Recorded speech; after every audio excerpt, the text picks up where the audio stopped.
Assalamualaikum warahmatullahi wabarakatuh. Jumpa lagi bersama Bapak dalam pelajaran seni budaya. Untuk materi kali ini kita akan membahas tentang periodisasi musik dunia. Periodisasi musik dunia itu ada 8. Yang pertama adalah musik kuno. Kemudian yang kedua adalah musik abad pertengahan. Yang ketiga Renaissance, kemudian yang keempat adalah periode barok, kemudian yang kelima adalah periode klasik, berikutnya yang keenam adalah periode romantik, periode yang ketujuh adalah periode modern, dan yang terakhir adalah periode kontemporer. Kita akan bahas satu persatu tentang periode musik.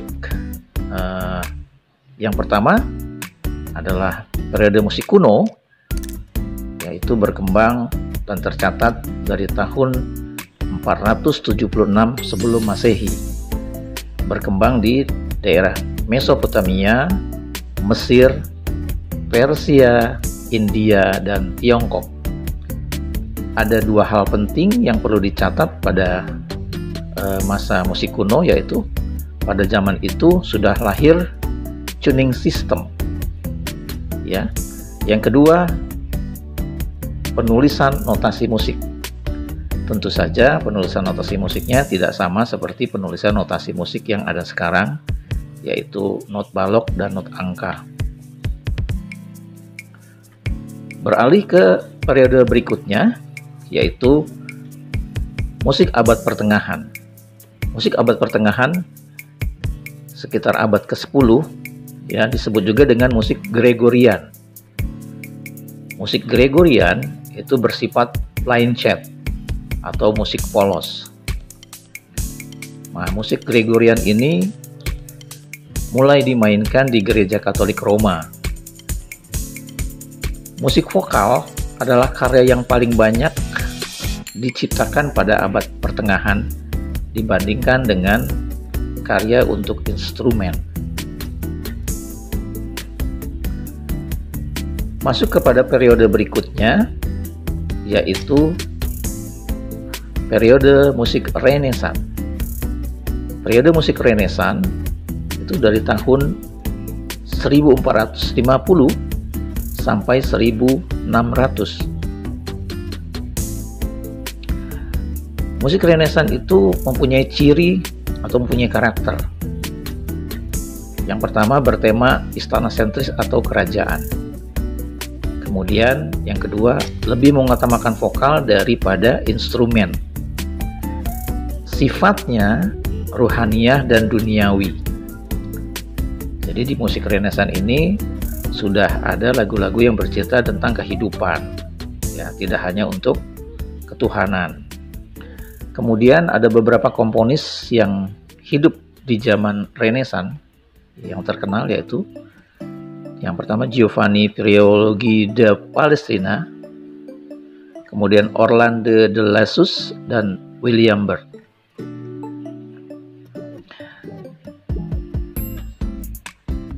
Masuk pada periode berikutnya, yaitu musik barok.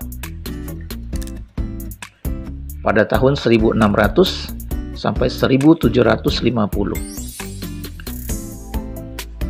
Arti dari barok adalah mutiara yang tidak berbentuk wajar. Pada zaman barok, karya-karya yang diciptakan untuk instrumen yang namanya harpsichord.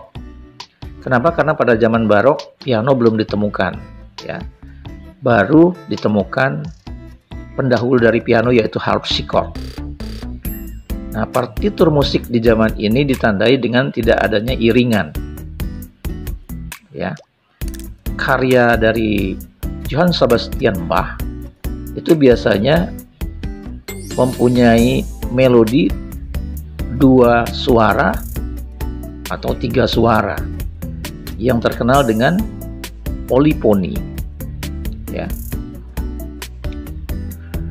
Itulah yang terkenal dengan polifoni, itu ada di zaman musik barok, ya.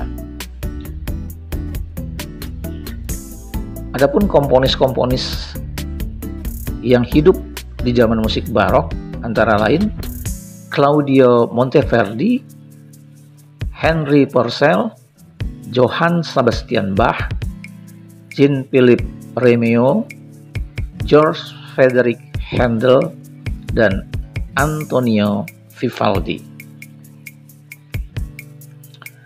Setelah berakhir periode barok dari tahun 1750, masuklah kita ke periode berikutnya, yaitu periode musik klasik.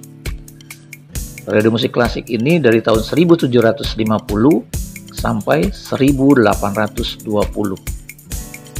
Adapun ciri-ciri dari musik klasik itu, penggunaan dinamika sudah mulai ada, ya, yaitu dinamika crescendo dan decrescendo. Crescendo adalah dinamika dari lunak, dari lembut berangsur-angsur menjadi keras, atau sebaliknya decrescendo dari dinamika keras berangsur-angsur menjadi lembut. Kemudian sudah ada juga perubahan tempo, baik itu ritardando ataupun accelerando. Ritardando adalah tempo yang berangsur-angsur melambat. Kalau accelerando adalah tempo yang berangsur-angsur semakin cepat. Kemudian di zaman musik klasik ini, ornamentasi itu dibatasi, tidak seperti di periode barok. Berikutnya penggunaan akord 3 nada. Adapun komponis yang hidup di zaman klasik yaitu Franz Joseph Haydn dan Wolfgang Amadeus Mozart. Berikutnya adalah periode romantik. Periode romantik ini tumpang tindih dengan periode klasik, karena periode romantik ini dimulai dari tahun 1780 sampai 1840. Pada periode musik romantik ini, musik bukan saja digunakan untuk mencapai keindahan nada-nada, akan tetapi digunakan untuk mengungkapkan perasaan. Oleh karena itu, dinamika dan tempo banyak digunakan di musik romantik ini. Adapun komponis-komponis yang hidup di zaman ini yang terkenal ada Franz Schubert, Johann Strauss, Felix Mendelssohn, Frédéric Chopin, Robert Schumann, Richard Wagner, Giuseppe Verdi, Hector Berlioz, dan Johannes Brahms.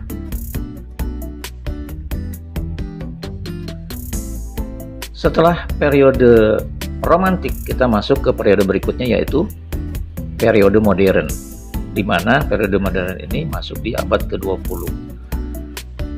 Ciri-cirinya ditemukan teknologi untuk merekam dan mengirimkan musik, kemudian membawa pembaruan lebih bebas dan bervariasi.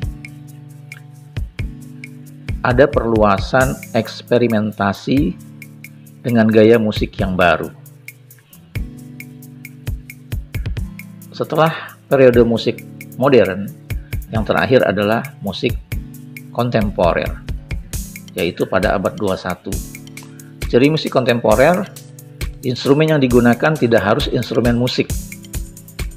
Artinya, alat musik yang tidak lazim bisa digunakan di musik kontemporer. Contohnya, suara tepuk tangan, suara mulut manusia, suara perut, ya, atau suara alat musik yang lain seperti ember dan sebagainya, itu bisa digunakan untuk musik kontemporer.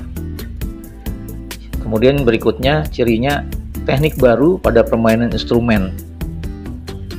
Misalnya yang tadinya gitar dimainkan dengan cara dipetik, untuk menghasilkan timbre atau warna suara baru, gitar dimainkan dengan cara digesek dengan bow.